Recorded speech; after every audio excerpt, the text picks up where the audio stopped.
여러분 이 말씀을 다음 주까지 나눌 때 사랑은 해보는 이야기가 아니라 사랑이 얼마나 철저하고도 처절한 우리들의 생생한 현실인가를 마음에 담고 그것을 살아내는 계기가 되시기를 진심으로 축복합니다. 다시요, 진심으로 축원합니다. 예. 우리가 이제 대화를 하다 보면 한참 막 열변을 토할 때가 있잖아요. 막 핏대를 세우고 열변을 토할 때가 있는데 그러다가 갑자기 정말 갑작스럽게 각성이 될 때가 있어요. 도대체 이게 그렇게 핏대 올릴 주제인가? 이렇게 별것도 아니고 따져보면 별것도 아니거든요. 시간이 지나면 아무것도 아니거든요. 근데 막 목숨 걸고 얘기하듯이 막 핏대를 올릴 때가 있단 말이죠. 오래전에 수십 년 전인데 미국에서 이혼하는 부부들의 이혼의 사유, 이혼의 실마리가 된 사건들을 쭉 나열한 적이 있는데 그 중에 하나가 화장실의 그 두루마리 휴지에 흘러내린 끝부분이 앞을 향하게 하는가 벽 쪽으로 내린 이거 가지고 이제 부부가 싸우다가 이혼에 이르는 그런 케이스도 있었다고 하고, 우리한테도 흔한 거 뭐 치약이 굉장히 큰 1, 2, 3위 중에 들었어요. 치약이. 그래서 왜 중간부터 짜냐? 응? 끝부터 짜야지. 중간부터 짜면 좀 어떻겠어요? 그러면 중간에 누가 짰으면 이렇게 내가 이렇게 끝부터 해놓으면 되잖아. 제 아내는 그렇게 합니다. 왜 양말, 왜 이렇게 맨날 이 양말 아무데나 이렇게 벗어 던져, 진짜. 난 참을 만큼 참았어. 근데 오늘 이제 우리가 직면하게 되죠. 사랑의 첫 얼굴은 오래 참고예요. 그러니까 나 참을 만큼 참았어 라고 말할 때 아직 오래 참지 않은 거죠. 여러분, 왜 그렇게 핏대를 세우면서 열을 내는가 생각해 보면 참 이해하기가 어려워요. 우리가 굉장히 의도적으로 기억해야 되는 게 있다고 생각합니다. 그건 뭐냐면 우리가 별로 중요하지 않은 것에 대해서 꽤 깊이 있는 척 말하는 습관이 있다는 거예요. 그리고 사실을 따지고 보면 뭐 아무것도 아니야. 근데 굉장히 깊이 있는 척, 굉장히 내가 옳은 척 말하는 습관이 우리들에게 있어요. 그리고 우리들에게는 그런 얇은 지식을 고집하고 싶은 습관도 있습니다. 여러분 뭐 아주 흔한 얘기인데 이제 신학교 가면 한 번쯤 듣게 되는 이야기 중에 하나가 뭐 중세 아주 그 번뇌한 현학적인 쓸데없는 주제를 막 깊이 있게 논의하려고 하는 중세 스콜라 철학의 바탕을 둔 스콜라 신학자들 중에 뭐 그런 논쟁을 했던 사람들이 있다고 하잖아요. 뭐 흔한 예예요. 뭐 바늘 끝에 천사가 몇 명이나 앉을 수 있느냐. 뭐 이런 이제 정말 의미 없는 논쟁들을 굉장히 많이 했다는 거죠. 그러니까 우리가 뭘 좀 안다고 자랑하려고 할 때, 뭘 좀 안다, 내가 너보다 더 많이 알아라는 전제를 가지고 주장하려고 할 때 우리들에게는 두 가지 오류가 전제되어 있다는 사실을 기억해야 됩니다. 첫째는 우리가 우리 수준을 이제 알게 됐잖아요. 바이러스 하나에도 아무것도 모르는 자가 되는 거잖아요. 초토화되잖아요. 정말 우리는 무능한데 그런 뭘 제대로 알기 어려운 주제에 맘만 먹으면 뭐든 알 수 있을 것 같은 태도로 아주 별것도 아닌 주제들에 몰두하는 오류가 우리들에게 있어요. 그래서 내가 아주 몰두하고 내가 막 굉장히 뭔가를 파고드는 듯이 막 생각하는 그 어떤 것이 과연 어떤 의미가 있는지를 한번 좀 넓게 보면서 바라볼 필요는 있을 것 같고, 두 번째로는 그렇게 뭐든지 알 수 있을 것 같은 태도로 별것도 아닌 주제들에 몰두하는 동안에 정작 제대로 알아야만 하는 아주 치명적으로 중요한 것, 그 안에 어느 정도라도 내가 세워져 있어야만 살 수 있고, 또 그게 세워져 있기 때문에 살 수 있고, 그렇지 못하면 사는 의미가 없게 되는 것, 아무리 열심히 살아도 그게 없으면 nothing이 되는 것, 그것에 대해서는 잘 알지 못할 뿐만 아니라 또 제대로 알려고 하지도 않는다는 것이 우리들의 오류입니다. 제가 사랑 이야기 하려고 하는 줄 금방 아실 텐데, 우리는요 사랑에 대해서 꽤 알고 있다고 오해해요. 어느 정도 알 수 있다고 오해해요. 그런 사실은 몰라요. 그리고 사랑에 대해서 잘 알려고 하지 않는 이유가, 사랑을 알아갈수록 자기중심적인 욕망을 거슬러서 내가 하고 싶은 대로 하는 삶을 내려놔야 될지도 모른다고 두려워하기 때문에 알려고 하지 않아요. 청년들 중에 제가 이제 청년들이랑 질의응답하다 보면 그런 경향이 있거든요. 그러니까 하나님을 아는 거는 괜찮은데 하나님을 더 깊이 알아가는 것은 피해요. 하나님을 더 깊이 알아가는 것은 좀 꺼려요. 이유는 하나님을 더 깊이 알아가면 내가 원하는 방식대로 살 수 없을까 봐 적당한 선에 멈춰 있는 경우들이 상당히 많은 것처럼 우리가 사랑을 더 하려고 하지 않습니다. 왜냐하면 나만 손해보는 것 같을까 봐, 나만 힘든 것 같을까 봐, 나만 억울할까 봐 더 알려고 하지 않습니다. 사랑에는 피냄새가 나야 됩니다. 그때서야 부활을 만나게 되는 거예요. 우리는 굉장히 사랑조차, 사랑이라는 것 자체의 속성이 이타성인데 우리는 사랑조차 이기성을 가지고 받으려고 하는 거예요. 그러니까 사랑의 역사를 경험할 수가 없는 것입니다. 그런 의미에서 사랑은 굉장히 애매한 현실이고 무거운 비밀이라고 할 수 있습니다. 무슨 말이냐면 여러분, 역사가 시작된 이래 사랑이라는 주제보다 더 많이 다뤄진 주제는 없어요. 사랑은 모든 시대에 가장 풍부한, 그리고 한시도 끊임이 없는 주제입니다. 그렇지만 이 사랑이라고 하는 것은 알아도 제대로 알 수 없어서 애매하기 그지없는 거예요. 사랑인 줄 알았는데 이게 아니야. 이게 뭐 잡아도 잡힌 것 같지 않는 아주 애매모호한 주제이지만 그것 없이는 절대로 만족할 수 없는, 그래서 애매한 현실이에요. 아는 것 같은데 모르겠는, 알아도 알 수 없는, 애매해요. 그러나 그것 없이는 절대로 만족이 안 되는 우리의 현실이 사랑이죠. 애매한 현실이에요. 동시에 굉장히 무거운 비밀이죠. 왜냐하면 내가 안다고 확신했어요. 그런데 내가 아는 대로 살려고 하면 전혀 알지 못했다는 진실이 고스란히 드러나는 아주 무거운 비밀이라고 할 수가 있겠습니다. 예를 들어서 저는 애도하려고 장례식장에 가는 줄 알았으나 어느 순간부터는 내가 아직 살아있다는 사실에 안도하려고 가고 있다는 것을 느낄 때가 있습니다. 생각하게 돼요. 저는 제가 저희 자녀들을 사랑하는 줄 알았으나 어느 순간 내 자존심에 대한 사랑으로 자녀들을 사용하고 있다고 하는 사실을 깨달아야만 하는 때도 있었습니다. 저는 제가 제 아내를 사랑하는 줄 알았어요. 그런데 제가 사랑한 건 제 아내가 아니라 나를 전적으로 인정하고 헤아려주고 이해하고 나를 위해주는, 소위 내가 만든 아내를 사랑하고 있었던 것을 알게 됐습니다. 있는 모습 그대로를 사랑하지 못했어요. 그래서 저는 제가 사랑을 안다고 확신할 수 없는 자라는 사실을 알게 됐습니다. 사랑은 매일매일 새롭게 배워가야 하는 끝없는 주제예요. 동시에 끝없이 알아가도 알 수 없는 주제이기 때문에 알기를 포기하는 순간 자유와 해방을 누리기보다는 관계를 파괴시키고 초라한 외로움을 초대하게 되는 거라는 아주 신비한 무엇이죠. 여러분, 그렇지만 사랑을 살아내기 위해서 분투하는 모든 시간들, 사랑을 내 몸으로 알기 위하여 분투하는 모든 시간들은 사실 이 땅에 존재하는 그 어떤 시간들보다도 눈부시게 빛나고 아름답고 행복한 시간이라고 하는 사실을 점점 더 알아가게 됩니다. 여러분, 사랑이 그토록 깊은 얼굴을 가진 이유가 뭘까요?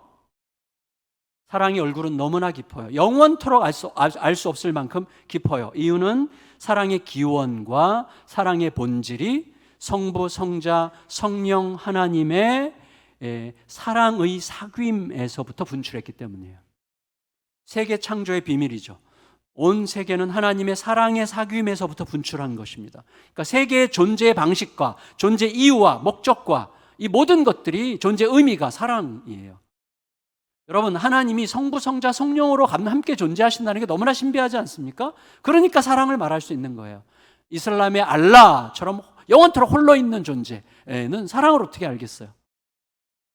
관계 속에 있기 때문에 우리에게 사랑을 말씀하실 수 있는 것이죠. 그러므로 사랑이 곧 창조 세계의 기원이고 본질이고 중심이에요. 따라서 우리는 사랑의 그 깊이 때문에, 그 사랑의 그 광대함 때문에 사랑에 영원토록 익숙해질 수 없어요. 그래서 복이에요. 그래서 행복한 거예요. 여러분, 제가 지난번에 말씀드렸어요. 이 땅에 존재하는 모든 것들 중에 절대로 익숙해지지 않는 게 있는데 그게 뭐라고요? 고통이라고 그랬어요. 고통은 영원히 익숙해지지 않습니다. 고통은 올 때마다 새 거예요. 올 때마다 새로워요. 고통은.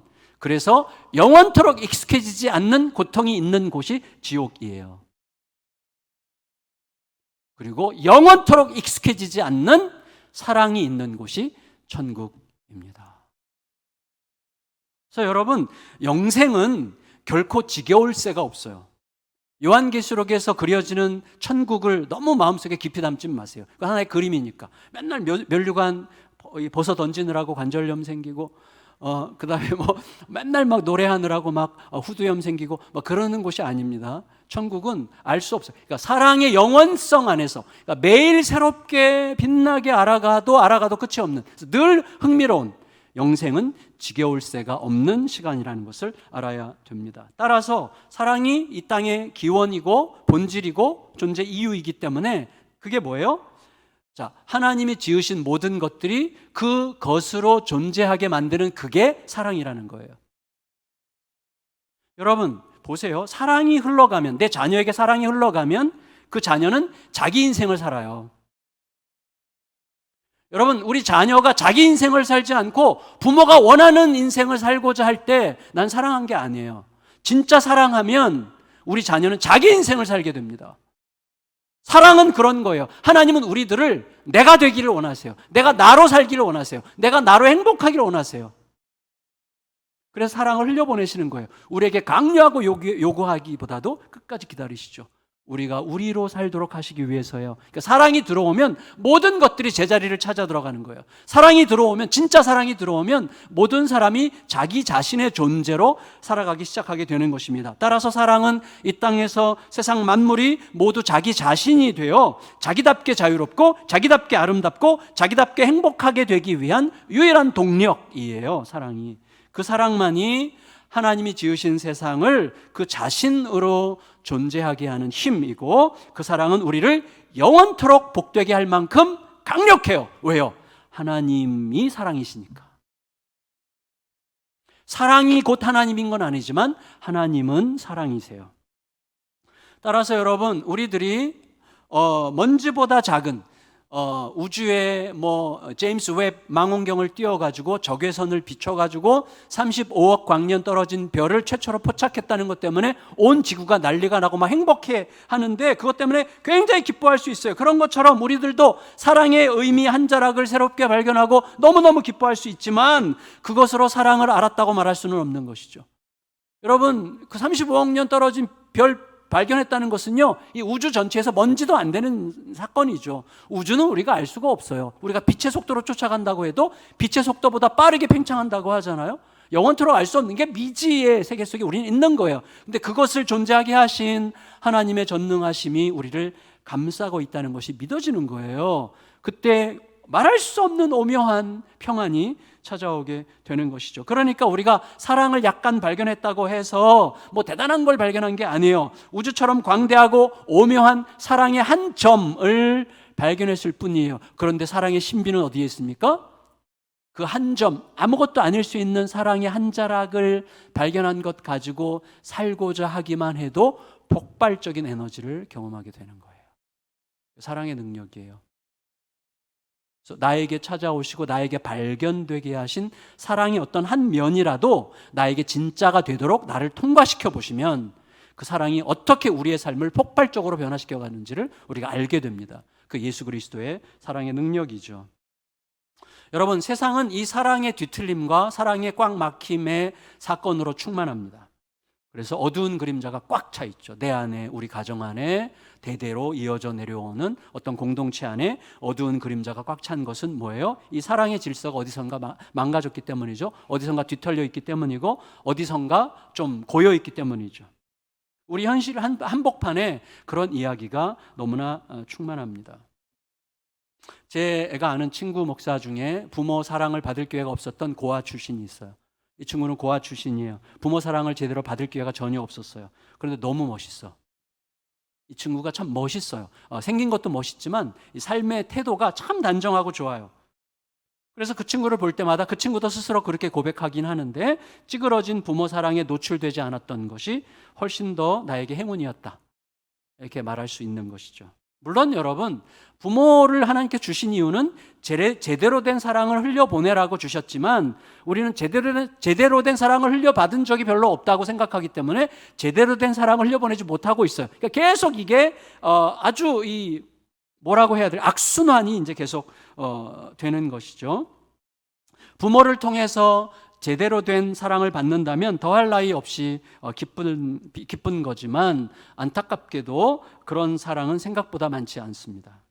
우리 성도님들 중에도 사랑을 배워본 적이 없는 거칠은 아버지, 폭력적인 아버지가 남긴 어두움의 흔적들로 말미암아 아직까지도 고생하고 있는 분들이 상당히 많이 계세요. 여러분, 지난 5월 달에 미국의 뉴욕에서 또 같은 달에 텍사스에서 총기 난사 사고가 있어서 거의 20-30명이 생명을 잃었죠. 그런데 한 주 전 미국의 노스캐롤라이나에서 또 총기 사고가 있었죠. 범인은 15살짜리 소년이었고 그 소년 때문에 5명이 희생을 당했는데 오전 아침에 그리고 5명이 행복한 오늘과 행복해야만 하는 내일을 한순간에 박탈당하게 됐는데 5명의 희생자 중에 1명이 이 15살 범인의 형이었어요. 1살짜리 형, 1살 위형. 이 친구 15살, 형은 16살. 뭘 느껴요? 즉각적으로 가정 문제가 느껴지죠. 가정에 어떤 이슈가 있는 거죠. 사랑 없음의 이슈죠. 아주 단순하게 정리한다면 사랑 없는 이슈가, 사랑의 뒤틀림의 이슈가, 사랑이 어디선가 막혀있는 이슈가 있는 거예요. 세상 모든 이야기예요, 이게. 지금 우리들의 마음속에서 작동하는 모든 이야기들은 결국 사랑의 이야기예요. 결국 어디선가 막혀 있는 거죠. 어디선가 왜곡되어 있는 거죠. 어디선가 가면이 씌워져 있는 거죠. 그리스도가 우리에게 보여주신 적나라한 피냄새 나는 그 사랑이 우리 안에 감춰져 있는 거예요.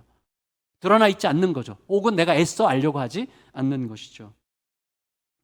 제대로 받아서 제대로 흘려보내므로 풍성한 자유와 행복을 이루어야만 하는 사랑의 강수가 무지와 왜곡으로 오염된 사랑의 장벽에 막혀서 나타나는 현상들이 온 땅을 꽉 채우고 있습니다. 따라서 부모가 원하는 사랑이 아니어야 돼요. 우리 아이들이 원하는 사랑도 아니어야 돼요. 우리 모두가 처음서부터 원했어야만 하는 그 아버지 하나님의 사랑을 계속해서 배워가야 하는 것입니다. 따라서 사랑의 진짜 얼굴을 찾아가는 여정이 너무너무나 절실해요.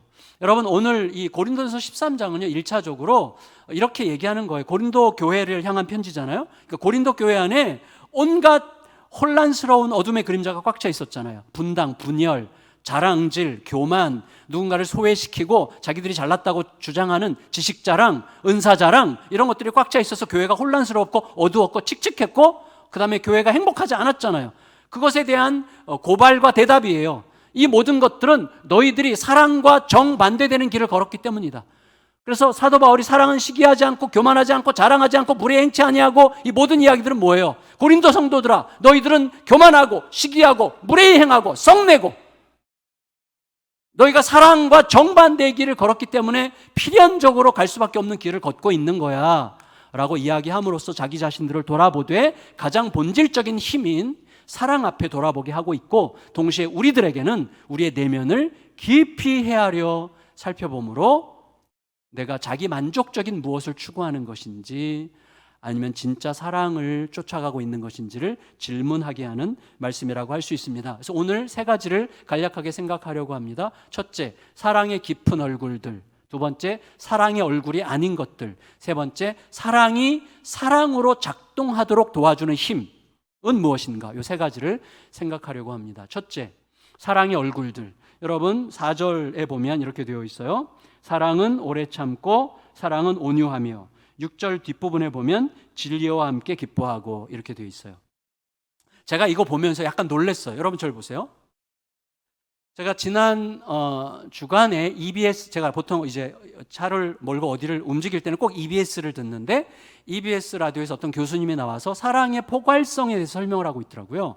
참 이렇게 딱 맞아 들어갔죠. 제 전제는 뭐냐면 이거예요. 여러분들에게 전에 말씀드렸지만 여러분이 어떻게 살고 있는지 하나님은 아세요. 그리고 여러분에게 어떤 말씀이 필요한지 하나님은 아세요. 이번 주에 제가 여러분에게 설교한다는 걸 하나님이 아세요. 그러므로 저에게 여러분에게 전할 말씀을 주실 거를 하나님은 아세요. 저는 일주일 내내 귀 기울이는 거예요.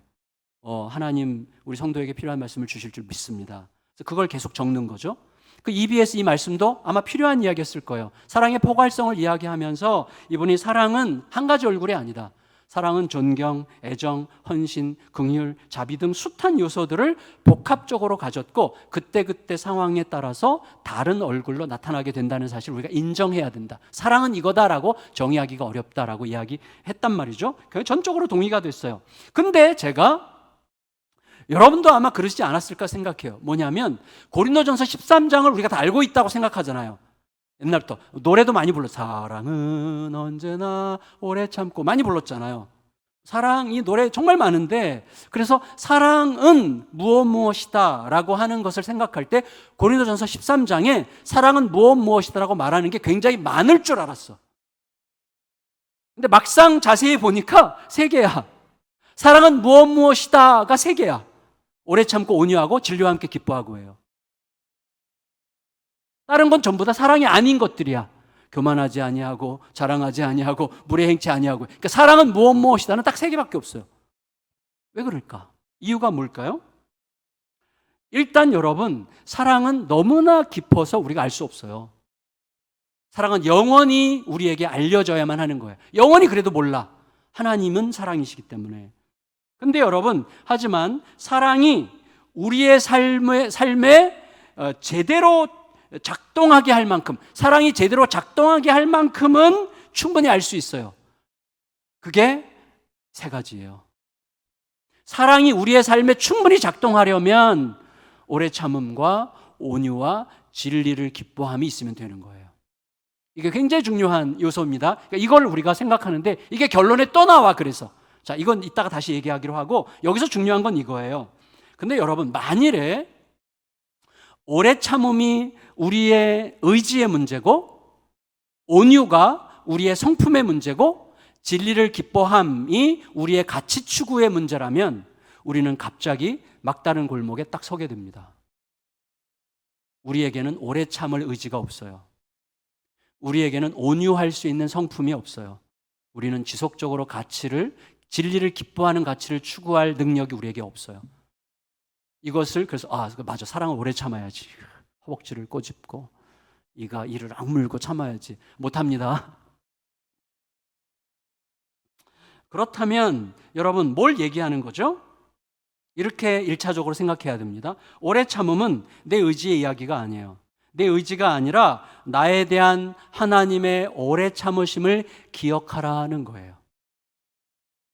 여러분, 온유함은 내 성품이 아니라 모든 것을 크고 넓으신 하나님께 맡겨드리는 영혼의 지향성, 이게 온유예요.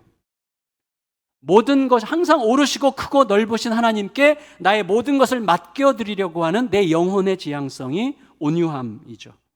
진리를 기뻐한다는 건 뭐예요? 진리만 따르겠다는 확고한 결심. 나는 오늘부터 진리만 따를 거야. 그게 진리가 아니야. 그건 절대로 진리가 아니죠. 절대로 진리 못 따라요. 나는 오늘부터 진리만 따를 거야. 불가능하죠. 진리의 진리일 거예요. 불가능하고, 하나님이 항상 오르시다고 하는 진실이 내 모든 판단보다 옳다는 믿음을 잃지 않으려는 마음의 정한 마음, 이게 진리와 함께 기뻐하는 거다. 이렇게 저는 해석을 했습니다. 여기에 대해서 좀 이따 다시 설명드릴 건데, 자, 이런 방식으로 이제 설명할게요.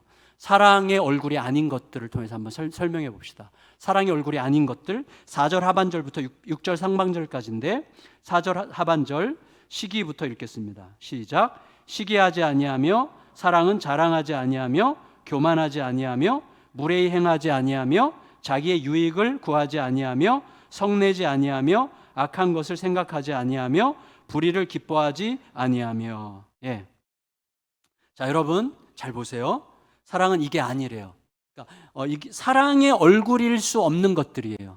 시기, 자랑, 교만, 무례함, 자기 유익을 구함, 성냄, 악한 것을 생각함, 불의를 기뻐함. 사랑의 얼굴일 수 없는 것들이죠. 자, 그러면 이렇게 질문해 보세요. 여러분, 이런 부정적인 것들을 행하지 않으면 사랑일까요? 자, 사랑은 시기하지 않는 거라고 그랬는데, 여러분, 시기하지 않는 게 사랑입니까? 사랑은 교만하지 않는 거라고 그랬는데, 교만하지 않으면 사랑입니까? 아니죠. 사랑은 부정적인 것을 하지 않는 게 아니라 훨씬 더 적극적이고 역동적이고 관계적인 거죠. 내가 뭔가를 하지 않는 게 사랑은 아니잖아요. 사랑은 훨씬 더 적극적이죠. 역동적이죠. 근데 그럼 왜 이렇게 얘기했을까요? 왜 이렇게? 첫째, 우리가 이러한 부정적인 것들을 사랑으로 행하는 데 익숙하기 때문이에요. 여러분, 고린도 신자들이 시기하고 질투하고 교만하고 무례행하고 썩내고 했는데 전부 다 자기네들이 사랑한다고 했던 것들이에요. 우리들도 그래요. 사랑의 이름으로 이런 것들을 다 행해요. 지금 그걸 지적하는 거고, 두 번째, 사랑의 이름으로 행하는 사랑이 아닌 것들, 사랑의 이름으로 행하는 사랑이 아닌 것들이 얼마나 우리들의 삶을 망가뜨리고 있는지를 절절하게 생각하게 함으로써 우리의 영혼에 영원한 안식을 창조하는 진짜 선한 사랑을 목말라 하게 하려고 하는 거예요. 아주 그립게 만들죠. 그럼 진짜 사랑은 무엇인가? 이렇게 묻게 만드는 거죠. 그래서 이렇게 우리가 여기서 발견할 수 있어요. 저는 이렇게 설명을 하고 싶은데, 여러분 보세요. 부정적인 게 있어요. 시기, 질투, 교만 뭐 이런 거, 부정적인 것들, 불법, 무례함, 썩냄, 다 부정적인 거죠. 자, 이 부정적인 것, 남이 근데 다른 사람이 이걸 안 하려고 해. 세상 모든 사람들이 안 하려고 하는 부정적인 것들을 나는 하고자 해. 그럼 어떻게 되죠? 나는 내 멋대로 사는 무법자가 되는 거죠. 그렇죠? 그게 비종교의 세계예요. 누가 뭐라 그러든 나는 내 하고 싶은 대로 할 거야. 이게 비종교의 세계죠. 두 번째, 나는 내가 안 하는 부정적인 것들은 남도 하지 않아야 된다고 생각해. 내가 안 하는 부정적인 일들은 남도 안 해야 된다고 생각해. 그렇게 확신해. 그때 나는 어떻게 해요? 내가 안 하는 것을 하는 인간들을 판단하죠. 재판장이 되죠. 그게 뭐예요? 그게 종교의 세계예요. 그게 율법의 세계예요. 내가 안 하는 것을 하는 인간들을 계속 판단해. 그게 율법의 세계예요. 가정이, 교회가 율법의 세계에 머물러 있으면 아무도 행복하지 않습니다. 근데 우리에게 제시되는 길은 뭐예요? 내가 안 하는 부정적인 것들을 남이 하고 있는 경우에 하나님의 뜻이 명확해질 때까지 하나님과 함께 참고 기다리는 것. 이게 복음의 세계죠. 우리는 지금 그 길로 가고 있는 중이에요. 그때 나는 십자가를 붙드는 변호사가 되는 것입니다. 그렇다면 우리는 이렇게 설명해야 돼요. 자, 보세요. 사랑은 시기하지 않으며, 이렇게 말할 때 제가 시기하지 않는 게 사랑인 것은 아니라고 말씀드렸죠. 그럼 우리가 다 동의할 수 있죠. 그럼 사랑은 시기하지 않으며를 그럼 우리가 어떻게 해석해야 됩니까? 사랑은 시기하지 않으며라는 말은 사랑은 시기하지 않는 게 아니라 시기하는 자를 기다려주는 거죠. 사랑은 시기하는 자를 기다려주는 거예요. 그게 시기하지 않는 거예요. 여러분, 사랑은 자랑하지 않는 거다. 그 말은 단지 자랑하지 않는 게 사랑이다가 아니라 자랑하는 자를 주님의 시선으로 바라보는 거예요. 그게 자랑하지 않는 거예요. 여러분, 사랑이 보세요. 우리가 교만하지 않으려고 하면 교만하지 않는 나를 의식해요. 교만하지 않는 나를 자랑하게 돼요. 교만하지 않는 나를 의식해서 교만해져.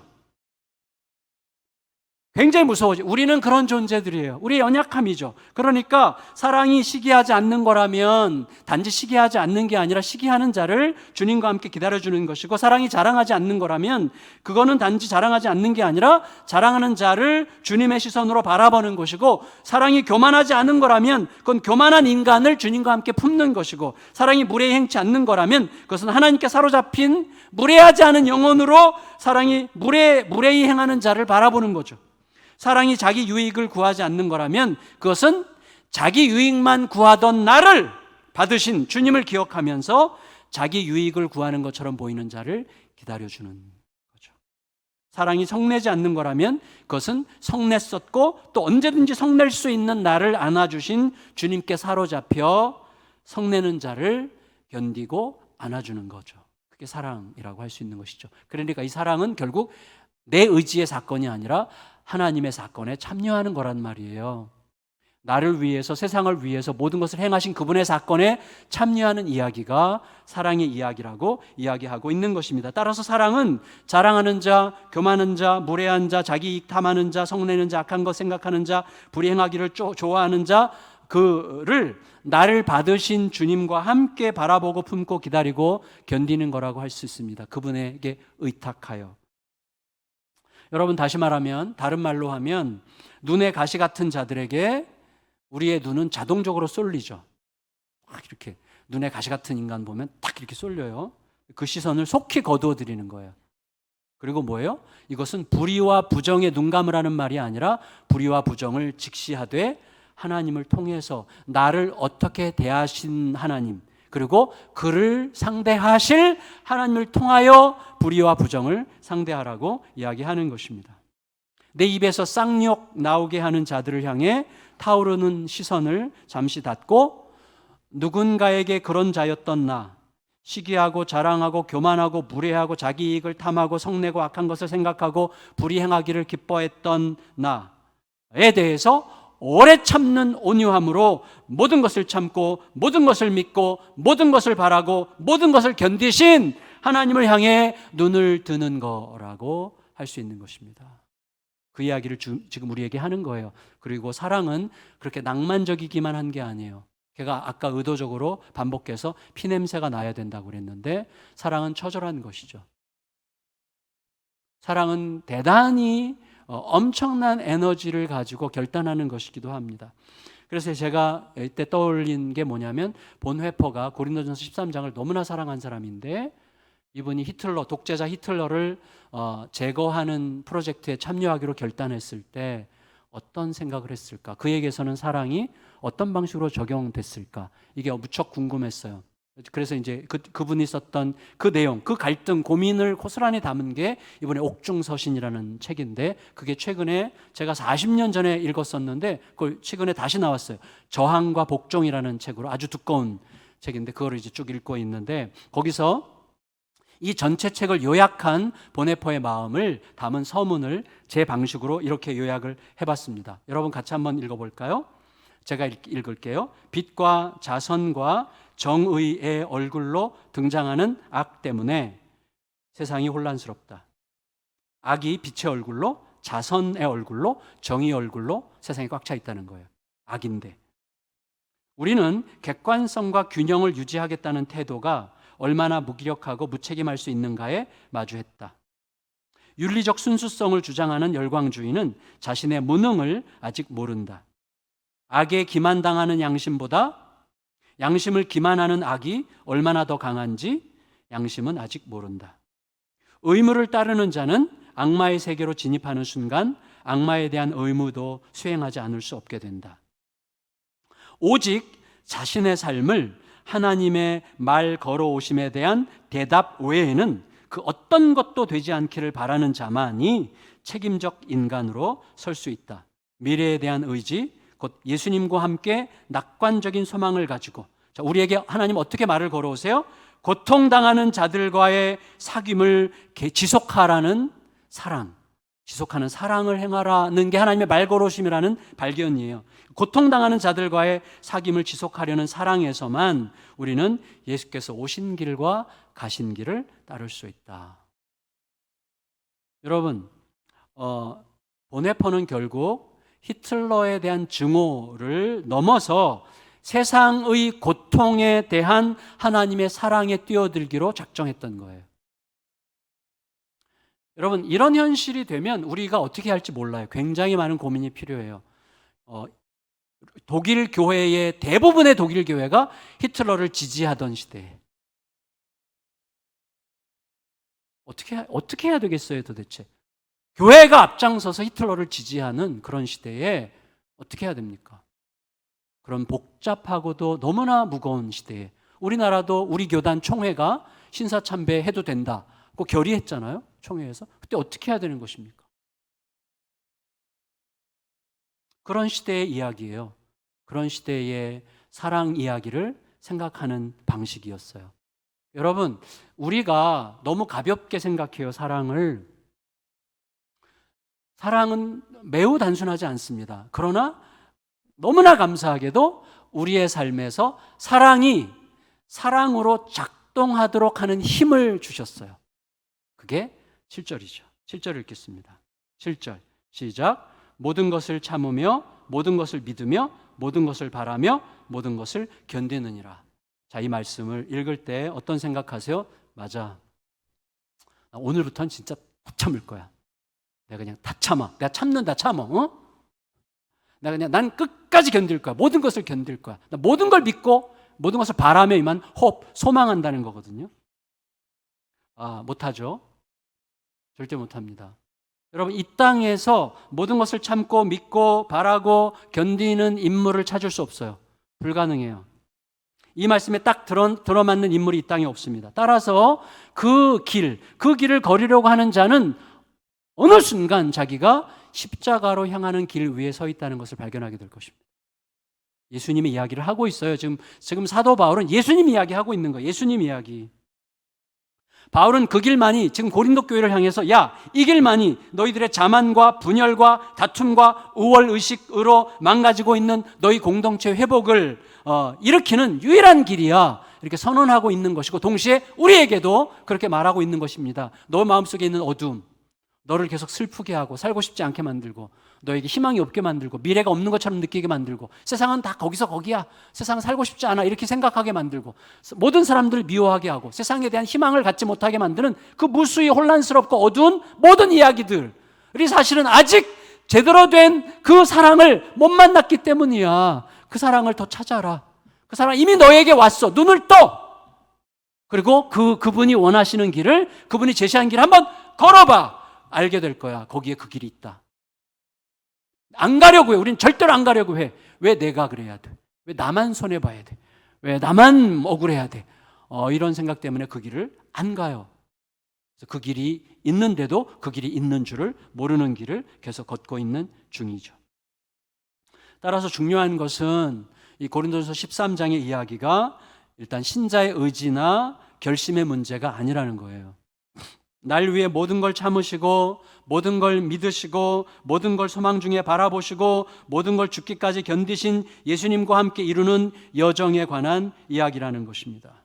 우리는 그 인간을 절대 참을 수 없고 그 인간을 믿어주는 게 불가능하고 한심한 그 친구를 소망 중에 바라볼 수 없고 인내 한계를 뛰어넘는 상황을 절대 견딜 수 없습니다. 근데 그때 고린도전서 13장은 우리에게 말하는 거예요. 내가 바로 누군가가 참아줘야 했던 존재, 누군가가 내 모든 것을 믿어줘야만 했던 존재, 누군가가 내 모든 걸 소망으로 바라봐야만 했던 존재, 누군가가 내 모든 걸 견뎌줘야만 했던 존재였고 여전히 그런 존재라는 것을 마음 깊이 인정하고 있지 않는 동안에만, 또 그 예수 그리스도께서 나를 영원히 책임지신다는 사실을, 그 진실을 잊지 않을 때만, 그분이 지금 내 앞에 있는 저 인간을 나를 받으신 것처럼 받으실 수 있다는 사실을 인정할 수 있을 때만 우리는 곱지 않아도 참을 수 있고 믿업지 않아도 믿어줄 수 있고 좌절할 때에도 소망할 수 있고 인내 한계를 시험당할 때도 견딜 수 있게 될 것입니다. 그런 의미에서 여러분, 영성신학자 헨리 나우에는 그분이 쓴 책 이는 내 사랑하는 자요라는 책이 있는데, 얇은 책인데 그 책을 지난주에 다시 쭉 봤어요.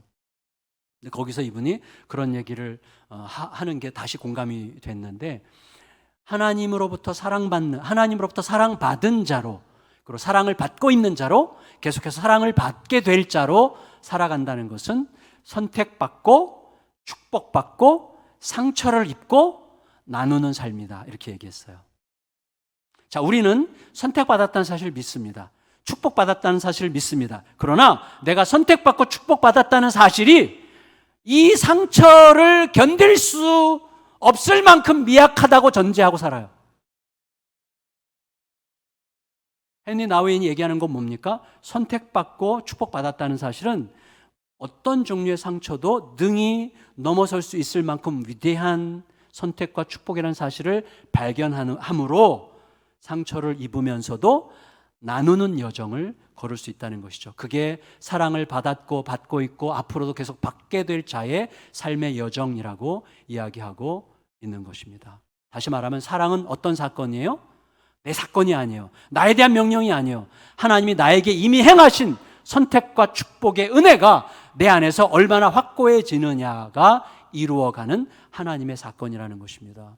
우리는 계속해서 이 부분에 집중을 해야 되는 것이죠. 하나님이 행하신 일, 나의 하나님은 누구신지를 계속 내 안에서 확실하게 빚어가는 게 너무너무 중요하다는 것입니다. 말씀을 마칠게요. 이제 그 사랑은 기다리고 있습니다. 우리 각자의 방문, 마음의 방문 앞에서 기다리고 있습니다. 내 안으로 들어올 시간을 기다리고 있습니다. 내 안으로 들어와서 나와 내 가정과 내가 속한 교회와 내가 살아가는 모든 삶의 자리에서 그 사랑이 내 안에 들어와 사건을 일으키기를 기다리고 있습니다.